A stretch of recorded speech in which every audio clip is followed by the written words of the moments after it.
Le marché des cryptos est en PLS. Bitcoin est largement passé sous les 60 000 $. Ethereum est largement passé sous les 3 000 $. Les altcoins se sont fait dézinguer dans la descente. Est-ce que c'est le moment de vendre et de partir en courant?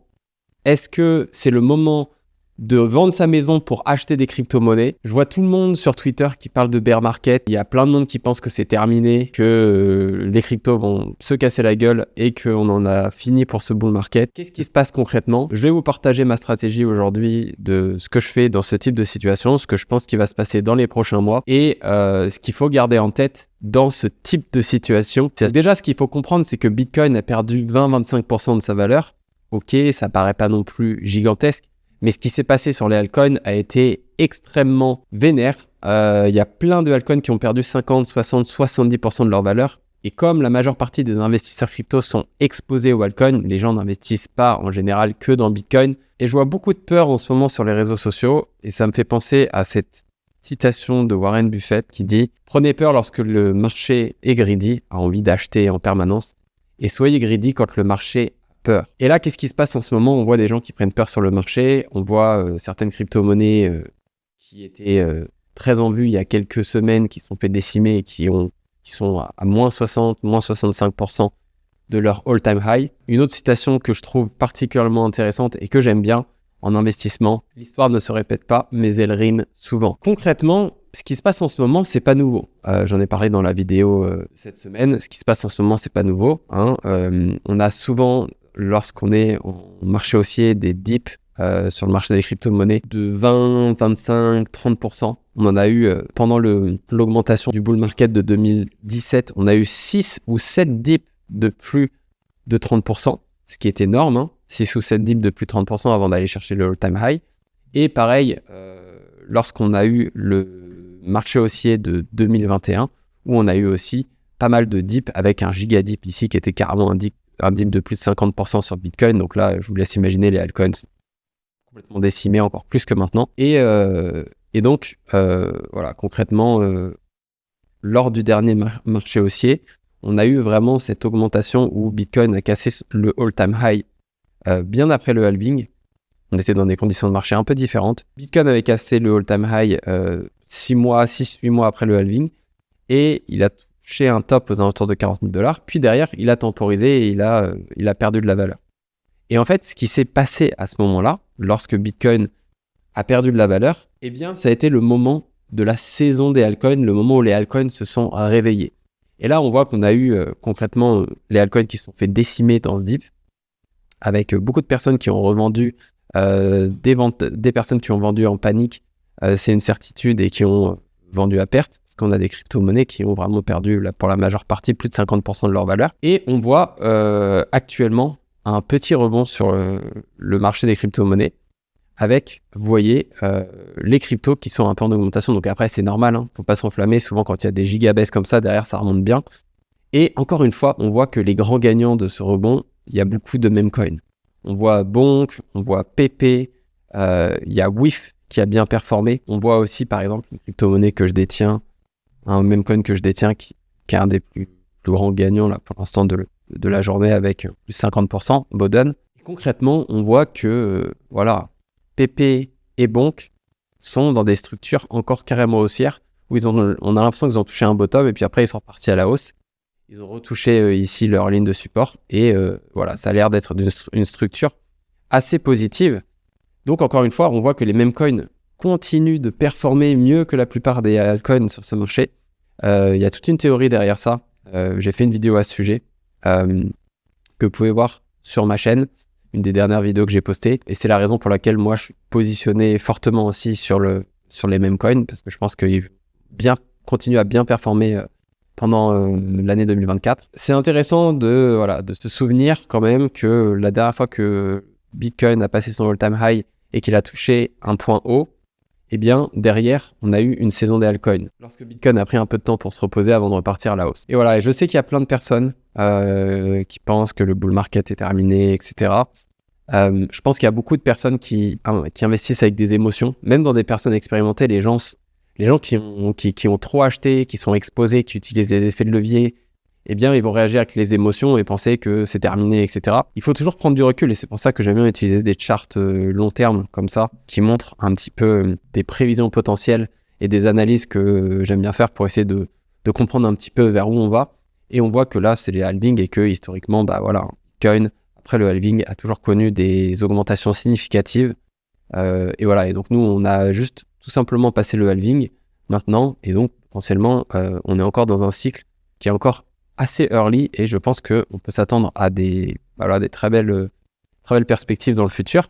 Il peut y avoir de la douleur à court terme, hein. Voilà, c'est pas si facile de réussir à gagner de l'argent sur le marché des crypto-monnaies, sinon ça se saurait. Il faut réussir à se détacher un petit peu des marchés lorsqu'il y a des moments de douleur comme ça. Une des techniques que je fais, moi, c'est tout simplement, j'évite de regarder mon portefeuille crypto en permanence. J'ai pas mon portefeuille crypto sur Delta, sur mon téléphone ou quoi. Je sais combien j'ai en crypto à peu près, mais étant donné que j'ai pas prévu de vendre aujourd'hui, à quoi ça sert de savoir exactement chaque jour les fluctuations de mon portefeuille? En vrai, je m'en fous. Moi, ce qui m'intéresse, c'est ma stratégie de prise de profit au moment où je vais prendre des profits agressivement, lorsqu'on sera au point du marché où j'ai décidé de commencer à prendre des profits agressivement, parce que ma stratégie, elle est déjà établie à l'avance. Eh bien, c'est ce moment-là où je regarderai un petit peu où j'en suis. Et évidemment, après, les crypto-monnaies dans lesquelles j'investis, j'essaie de prendre des profits au fur et à mesure et de me repositionner pour optimiser mes positions et pour gagner un max d'argent dans mes investissements. Mais savoir constamment, chaque jour, quelle est la valeur totale de votre portefeuille, c'est le meilleur moyen de prendre des mauvaises décisions et de paniquer. Parce que quand vous prenez un moins 50% sur votre portefeuille en 48 heures, la décision que vous pouvez faire, c'est paniquer et vendre. Et derrière, vous en mordrez les doigts lorsque vous rachèterez plus haut. Et c'est ce qui arrive tout le temps. C'est ce qui arrive tout le temps sur le marché des crypto-monnaies. Les gens, c'est la manière dont ils perdent de l'argent, toujours de la même manière. C'est d'acheter une crypto-monnaie, de la revendre en panique à perte, et ensuite, lorsque ça va mieux et que le sentiment est plus positif, de la racheter à un prix plus haut. Et donc, vous voyez, pour revenir sur ce fameux cycle en 2021 où Bitcoin avait atteint 40 000 $, puis était redescendu à 33, et pour l'espace de un petit mois, était arrivé aux alentours de 30 000 $, puis avait rangé aux alentours de 3 000, etc. Pendant ce mois de janvier, si vous regardez l'historique de ce qui se passait, vous voyez, ça c'est le snapshot historique de ce qui s'est passé la semaine du 17 janvier, par exemple, 2021. On voit que Bitcoin est en perte, moins 7% sur 7 jours, 35 000 $, donc on est passé de 40 à 35 000, et on voit que là, ça y est, c'est parti, c'était déjà la alt saison des altcoins, avec plein d'augmentations, Polkadot, plus 82%, etc. Il y avait encore des altcoins qui se faisaient un peu défoncer, mais on était en début de saison des altcoins qui a continué en fait pendant 3 mois derrière. Ça a été vraiment le lancement de la saison des altcoins. On a une rotation de capital. Voilà, comme on peut voir ici, on voit Bitcoin qui continue de perdre de la valeur. Et il y a des altcoins qui continuent de bien performer. Alors, tous ne performent pas en même temps, bien évidemment, mais on voit que derrière, s'en est suivi une vraie saison des altcoins avec le moment où on a vu des gains exponentiels sur plein de crypto-monnaies avec des fois 10, des fois 15, des fois 20, etc. Après, la différence quand même notable, c'est que dans cette augmentation de 10 000 à 40 000 $ de Bitcoin, ça a été un moment où Bitcoin avait sucé toute la liquidité du marché et où les altcoins avaient pris cher et ils avaient atteint un bottom monumental où tout le monde pensait que c'était terminé pour les altcoins avant que ça reparte à la hausse. C'est un peu différent de ce qui s'est passé parce qu'on a vu quand même des belles performances du secteur de l'intelligence artificielle, des meme coins, etc. Il y a des altcoins qui ont suivi évidemment la hausse de Bitcoin, même si Bitcoin a performé mieux que la majeure partie des altcoins.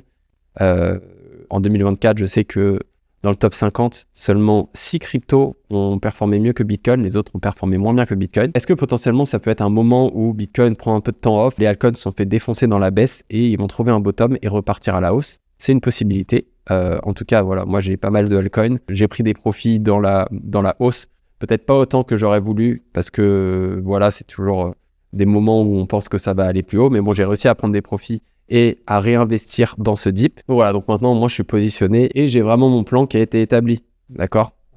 Mon plan, ça a été d'investir pendant le bear market pour avoir des prix bas sur Bitcoin, Ethereum, etc. Aujourd'hui, mon plan, ça a été de pivoter des gains que j'ai pris en Bitcoin vers des altcoins. C'est pas maintenant que je vais revendre à la moindre baisse, alors que j'avais en plus de ça anticipé qu'il allait avoir une baisse. Évidemment, on ne sait jamais quand est-ce qu'une baisse va se passer sur le marché des crypto-monnaies, mais quand on est sur des semaines d'augmentation et d'augmentation, c'est pour ça que j'avais fait cette vidéo là il y a 3 semaines pour expliquer ma stratégie de prise de profit. D'ailleurs, je vous recommande d'aller la regarder parce que je passe en revue vraiment en détail la stratégie de prise de profit. Vous voyez, c'est quand on était avec un Bitcoin aux alentours de 69 000 $. Et je pense que pas mal de personnes qui suivent cette chaîne avaient pu se préparer un peu à la revente. Et lorsque j'avais fait cette vidéo au moment où on était à peu près au top, avec un Bitcoin aux alentours de 69 000 $. Et non, malheureusement, le titre de cette vidéo n'est pas clickbait. Avec tout ce qu'on voit sur le marché en ce moment, vous devez sérieusement vous préparer à vendre. 90% des gens qui se lancent dans les crypto-monnaies perdent de l'argent. Donc concrètement, si vous quittez cette vidéo maintenant, si vous décidez... Voilà, et donc dans cette vidéo, si vous ne l'avez pas vu, je vous recommande de voir. Je parle un petit peu en détail de ma stratégie de prise de profit, comment je fais pour prendre des profits et avoir des profits de côté pour investir dans ces dips, justement, parce que c'est des très belles opportunités sur le marché des crypto-monnaies. Et ça, c'est quelque chose que j'ai mal fait au dernier bull run en 2021 et que j'avais pas envie de rater ce bull run-là. Et donc, c'est toujours d'avoir des dollars de côté pour pouvoir utiliser lorsqu'on est dans des dips où il y a des cryptos que j'ai dans mon portefeuille qui sont à moins 60, moins 70%. Et vous voyez, lorsque j'ai fait cette vidéo, c'était à peu près au top. On a au local top, on a Bitcoin aux 69 000 $ à ce moment-là. Ça avait beaucoup de sens à ce moment-là. En tout cas, si vous ne l'avez pas vu, regardez-la parce qu'elle sera très utile pour la suite des événements aussi. Donc concrètement, quelle est ma stratégie crypto dans ces moments-là? C'est assez simple. Déjà, j'utilise les dollars que j'ai de côté pour réinvestir dans des cryptos dans lesquels j'ai confiance. Par exemple, pour donner un exemple, j'ai réinvesti dans Dog-with-Hat, dans ce dip. C'est une des cryptos parmi d'autres dans lequel j'ai investi. Et voilà, si c'est quelque chose qui vous intéresse, je partage tous mes mouvements en temps réel dans le programme de coaching que j'ai créé. Donc, vous pouvez voir le lien en dessous si ça vous intéresse. Donc, j'utilise les profits que j'ai pris pour investir dans des crypto-monnaies dans lesquelles j'ai des convictions importantes. Ensuite, j'évite de trop être exposé à tout ce qui se passe sur les réseaux sociaux. J'évite de trop passer de temps sur les réseaux sociaux, Twitter, etc. pour éviter d'écouter un peu tous les gens qui paniquent et qui me disent que c'est un bear market. Et troisièmement, voilà, je reste sur mon plan initial qui est d'investir dans les crypto-monnaies et de voir comment le cycle se déroule et de dézoomer lorsqu'il y a des moments de panique comme ça, d'utiliser un petit peu la technique de Warren Buffett, qui est le plus grand investisseur de tous les temps, qui est de vendre quand les gens sont greedy et d'acheter lorsque les gens ont peur. Voilà, c'est quelque chose qui a toujours bien marché pour moi. J'avais acheté des crypto-monnaies lors du Covid crash. C'était le moment le plus intense, je pense, de toute mon expérience crypto. Le crash du Covid où le marché s'était fait éclater en l'espace de quelques jours au moment où on ne savait pas ce qui allait se passer avec le Covid et tout le monde pensait que c'était la fin du monde et donc les cryptos n'allaient pas résister. On n'avait pas encore BlackRock qui avait investi, il n'y avait pas encore les ETF. Bitcoin était tombé à 3 000 $, on était sur un cadre complètement différent. Eh bien, j'avais investi à ce moment-là en me disant, ok, perdu pour perdu, entre guillemets, je vais suivre les conseils de Warren Buffett. Et ça m'a servi énormément. Donc voilà, là, je continue un petit peu dans cette stratégie. Au niveau de mon plan, rien n'a changé. Bitcoin a toujours les mêmes valeurs fondamentales qu'il y a quelques semaines, que quand il était à 73, 75 000 $. Les autres altcoins dans lesquels j'ai investi ont toujours les mêmes valeurs. Et donc, rien n'a changé non plus. Donc, je ne panique pas.